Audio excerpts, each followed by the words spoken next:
Hi all, I'm Swati and she's Gagan. Today I am with Mr. Ali, he's our registered Mara agent. Today I'm going to talk on behalf of all our students who are finishing their 485 visa very soon. I understand that when you are in 485 visa, you have full work rights.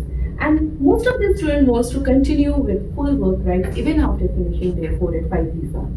So today I'm going to ask Mr. Ali if there is another options for the students who are finishing their 485 visa and they want to continue with their full work rights. Ali? Thank you, Swati. Hi, everyone. My name is Mohammad Ali, and I'm a migration agent.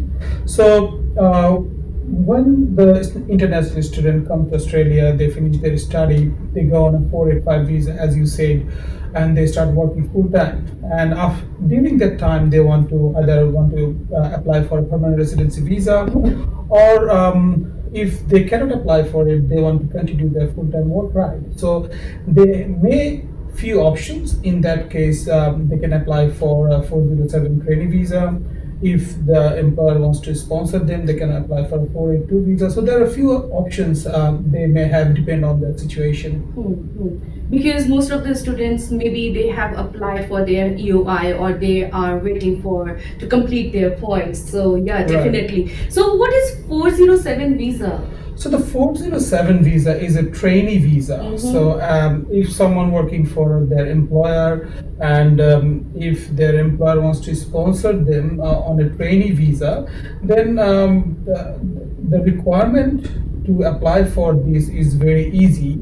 So because there is no minimum salary requirement for this, and there is no experience requirement for this. If they are recent graduate, they can apply for this visa. That's great. So sir, could you please let us know what are the benefits of this 407 visa? So with that 407 visa, so what happened if you want to gain enough experience to move on to some other visa, as I said, like permanent residency visa or a sponsored visa, then you can get this experience from the 407 visa and then apply for another visa immediately once you finish your visa. And what would be the duration and the fees for this visa? So the duration can be between 1 and 2 years, and the maximum is 2 years. And the fees of this visa application is the visa application fee is just $310, but your employer needs to sponsor you and they have to nominate you. So there are a few other requirements that needs to be fulfilled. Yeah. Okay, that's great. So is there any specific occupation through which they can apply for 407 or they can apply under any occupation? And I just want to know about it, like what could be the requirement from student side as well? Well, the occupation it can be any occupation from the skill occupation list. It can be medium and long-term skill occupation list. The requirement is for the student is they have to get a sponsor from their employer first. Secondly, they have to be a recent graduate. They have to finish their studies within the last 2 years. And also, if they finish their study more than 2 years, then they must have 1 year experience before they apply for this visa. The best part to apply for this visa is the employer doesn't have to do the labor market testing.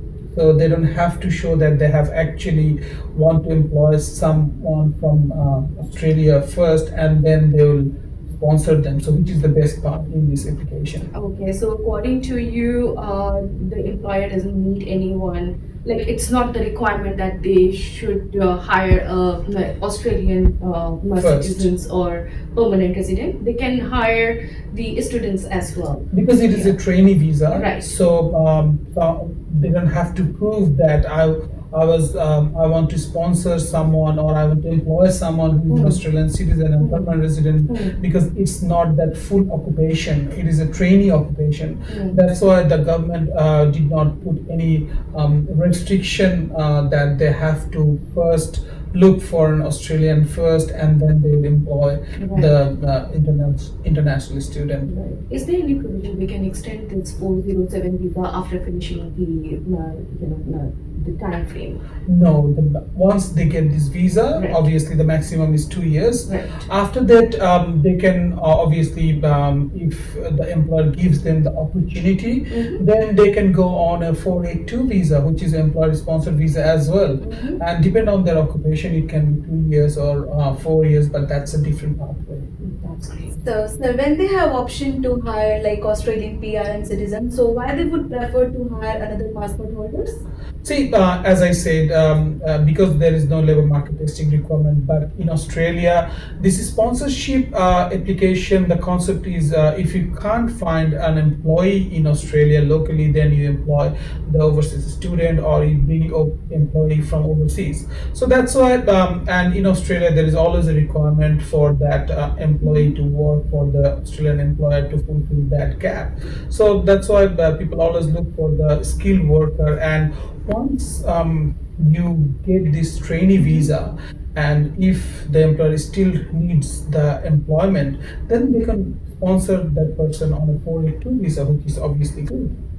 So when they get this visa, so what would be the future pathway like to get the PR? As I said, like the future pathway can be like they can go on a 482 visa, or if the employer is in a regional area, then they can go on a 494 visa, depend on the occupation and their requirement, so it can be changed. That's great. Thank you, sir. Thank you so much, Ali, for this information Thank you. today. I know most of the students who are just waiting to put some point or add on some points into their EOI or something like that, and they want to extend their visa, they can explore this option as well. So thank you so much for that. Thank you. So, and due to COVID-19 situation, our first migration consultation will be free for all students. So grab this opportunity and contact us soon. Thank you. Thank you so much. Thanks.